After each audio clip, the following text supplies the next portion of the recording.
feel like I haven't done a video in a while, and other than the last video that I did, which was a vlog from my trip to Wyoming a few days ago to film David Brookover, the last couple months have been a lot of artist series videos and then some other things that I've done. For instance, the video I did on Irving Penn where I let my friend Sue Canterbury, who's a curator, kind of take over and do the whole show. And so I feel like I haven't done this in a while. And by the way, that Irving Penn video was featured yesterday on PetaPixel, and so special thanks to Michael Zhang. I've never met Michael, but it was really nice of him to do a feature on PetaPixel for that video. I was really pleased to see that. So anyway, I want to talk a little bit about what's been going on lately, and I found that one thing, you know, when I do these shows, if I haven't been doing videos and telling you what I'm doing, people tend to think that I'm not doing anything, and it's really been quite the opposite. It's been extremely hectic. The other thing that I want to mention is, you know, when I did the first 3 artist series videos, I decided that I wanted to build some excitement and some anticipation around them, so I made the decision to not talk about who the artists were going to be until the trailer came out.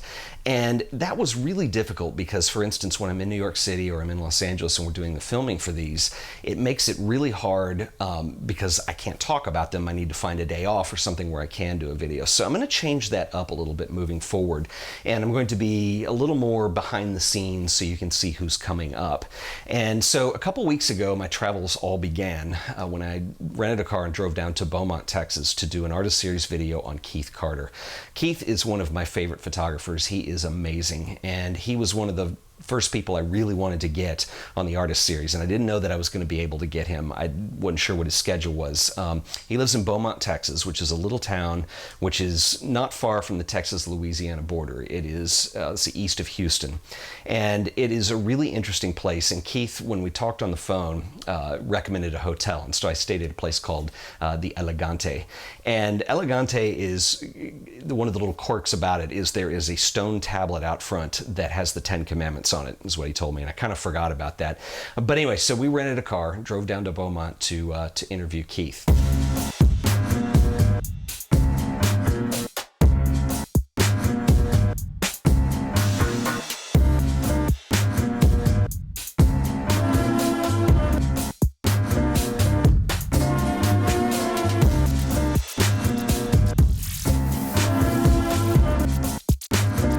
Very important. 10 Commandments. In the still, and I didn't know you played. You only play doo-wop though, right? No. No? I don't ever play doo-wop. Ever since she thwarted my prowess in memory, I love it. I'm going to learn that damn song. But it will ruin your shoes, I can tell you that. Good thing you got nice shoes on today. Yeah. Vaya con Dios. Vaya con Dios. All right, brother. We'll see you later. Thank you, Keith. So I'm really excited to have Keith Carter as part of the artist series. I think you guys are really going to enjoy that video when it comes out. When I came back from Beaumont, basically I had a day to pack bags for 2 back-to-back trips. The first one was a personal trip. I went to Chicago to see a friend of mine that I knew in high school. I'm still very good friends with today. She was getting married. And so Chicago was a wonderful time. And there's 2 stories that I want to share with you out of that. The first one is that I went to the Art Institute of Chicago, and they have an amazing show right now on Gordon Parks. It's a very specific project that he was involved with. And I'm going to wait a minute and talk about that after I talk about the travel stuff, because I want to dig into it a little bit. The second interesting thing is one of the best men in the wedding was Carlos Bernard, who, if you've ever watched the show 24, he played Tony Almeida. He's also made appearances on Dallas and other things too. Really nice guy. I had a chance to talk to him at the rehearsal dinner. And it was interesting because we talked a little bit about his acting career. He's going into directing now. We talked about 24. And then he turned around and looked at me and said, "What is your vocation?" This is one of the questions I hate more than anything else in the world, and I don't know why. I don't know how to answer it. What am I supposed to say? Oh, I have a YouTube channel. I make stuff and put it on the internet. I have a friend who likes to say he's unemployed, but I don't go that far. But anyway, I told him about the show and what I did, and I told him about the artist series, and he was really impressed with that. He said, "So this all came from your audience and from within, and that's how it works?" I said, "Yeah." And he said, "Man, that's amazing. You're like doing it." So we started talking about photography a little bit, and he made a comment that one of the other guys in the groom's party, born and raised in Chicago, he grew up, and Vivian Mayer was his nanny. And I thought that was amazing. And he wasn't at the rehearsal dinner, and Carl said, "I'll introduce him to him tomorrow." And you know how weddings go, everything gets crazy, everybody gets busy, and I didn't actually get a chance to sit down and talk to the guy about Vivian Maier, but maybe we'll be able to come back to that another time, I don't know. But anyway, I thought it was a very cool story, and I guess, you know, it makes sense. Growing up in Chicago, he'd be about the right age for Vivian Maier to have possibly been his nanny. Anyway, Chicago was amazing. Literally came back to Dallas at about 10:30 p.m. 5 a.m. the next morning, I'm standing on the curb waiting for Uber to head up to Jackson Hole, Wyoming. And I did a whole vlog on Jackson Hole a couple days ago, and I will link up to that if you haven't seen it. I was up there to do an artist series on a very good friend of mine, a gentleman named David Brookover. And David Brookover is probably one of the best photographers that you've never heard of. He really is amazing. And when I started putting together the artist series, he really was the first person I called. I didn't have any contacts of the big famous names or anything like that. And I knew David, and I called him up and I said, what would you think about me featuring you on the show? And he was open to the idea. And so we had a blast. David really is a fantastic photographer, and I think you're going to see that reflected in his video when it comes out.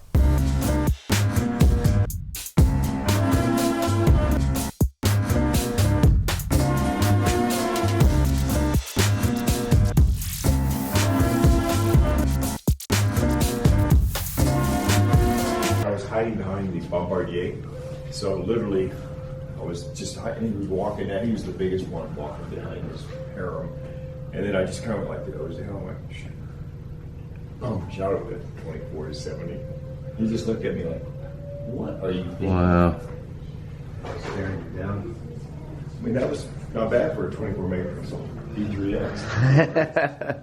So that's been kind of the travel schedule as of recently, and it's been a tremendous amount of work, and that's an understatement, but it's also been a tremendous amount of fun, and I'm really enjoying getting to put together these videos for you guys to see.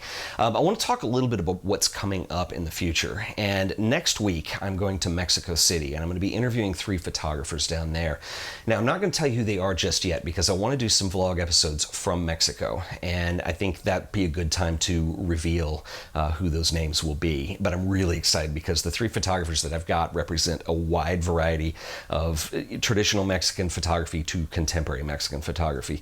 And in researching these people, one thing that I've found is that I think that Mexico has some of the more brilliant photographers that the world has to offer, and they are very, very underrated.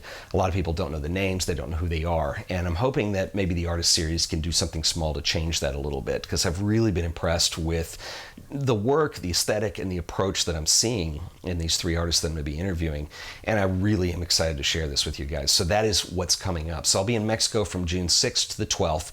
I will do a meetup in Mexico City. So if you are in and around the Mexico City area, leave me a comment or hit me up on Twitter or Instagram or something. I'll put links to everything below so you'll know how to contact me, and let me know. And if we have enough interest, I will do a meetup when we're down there. I do want to say thank you also. Somebody who watches the show sent me an email, this guy Doug Hall. We've become friends since over email and over the phone. And he is from Atlanta originally. He's retired. He lives in Mexico City now. And he has literally been just a godsend in helping me organize that trip. He sent me kind of a cold email and said, hey, just a suggestion, have you ever thought about coming to Mexico? And I said, well, what do you got? And so we started talking about that, and he has been a tremendous help, and you'll meet him when I do some vlogging from Mexico in the next week or so when I get there. So anyway, that's one thing that's coming up. After Mexico, I'm done traveling for a little while, and so the plan is to get back and start editing all the shows that I have in the can. We're going to add Harold Feinstein into that. Some of you may remember that I was working on that video a year ago, and so then I'll have a release schedule for what's to come. The other project I want to come back around to, a lot of people have asked me about this, but last year I was talking about doing a kind of an online magazine called Contrast, and I'll link this up below too. It's just a mailing list sign up so you'll know when it comes out, but it's contra.st is the URL. And so Contrast, the idea behind that would be to do features and things that are hard to do in the video format that might work in a blog format. And a lot of people have asked, what happened? Did you flake out on it? Did you decide not to do it? Quite honestly, the truth is I've just been swamped. There's no excuse. Once Artist Series started, between doing these shows and doing the Artist Series, there is no time left. So I've really had to move Contrast to the back burner, but I will pick that back up, hopefully by midsummer, and get that moving again. So I'll keep you guys posted on all that. Squarespace are providing the infrastructure for the website, and so special thanks to them. Squarespace are a sponsor of the show, and just to give you a shout out, they have, it's really kind of an all-in-one solution for building a website. And so it's a monthly subscription, but you can get a custom domain and hook it up. And what's really cool is you have access to Squarespace's backend. So it's a click and drag interface. So literally you can drag and drop a folder of images onto your web browser, click and drag to move them around and sort them in an order, give them captions, and boom, you've built a gallery. They also offer an amazing e-commerce system in there as well. You can sell digital downloads, you can sell physical items. They have an invoice system that you can process stuff out of, and Squarespace really are amazing. They've been a long-time sponsor of this show. And like I said, it is a subscription service, but if you were interested and you have a web project in mind you'd like to use them on, I can save you some money. And if you use offer code AOP on checkout, that will save you 10% off your order. Once again, that offer code is AOP, stands for the Art of Photography, AOP. And once again, special shout out and thanks to Squarespace for sponsoring the Art of Photography. As you guys can see, there's a lot going on and I'm really excited about all of this. One last thing that I want to talk about is the Gordon Parks exhibition that's on right now at the Art Institute of Chicago. And if you are in and around the Chicago area, make time to go see this. You owe it to yourself. It is fabulous. The show deals with two photo essay projects that were published in magazines, one in 1948 and the other in 1952, that were collaborations between Ralph Ellison, who was a writer, and Gordon Parks, the well-known photographer.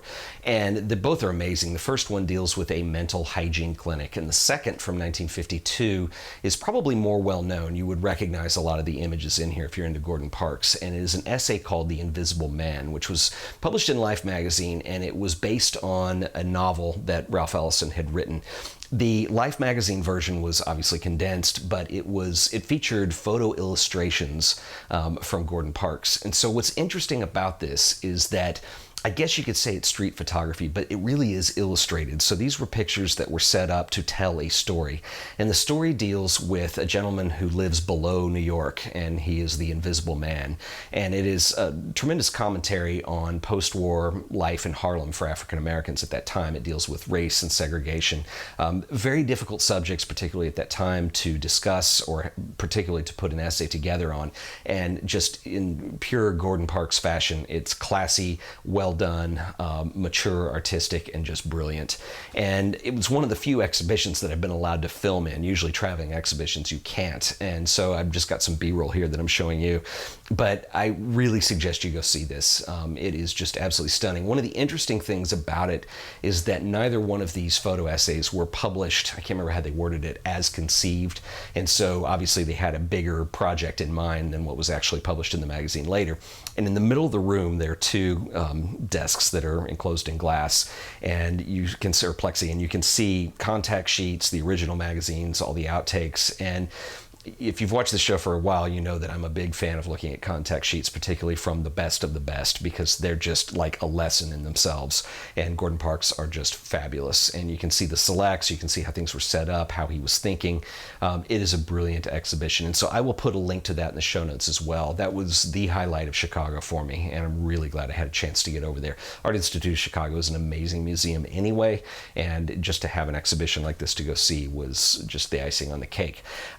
Anyway, if you guys enjoyed this episode, please remember to like it, share it with your friends, and as always, subscribe to The Art of Photography so you'll always be up to date on all the latest and greatest stuff we do here. Click the subscribe button, and you won't be sorry.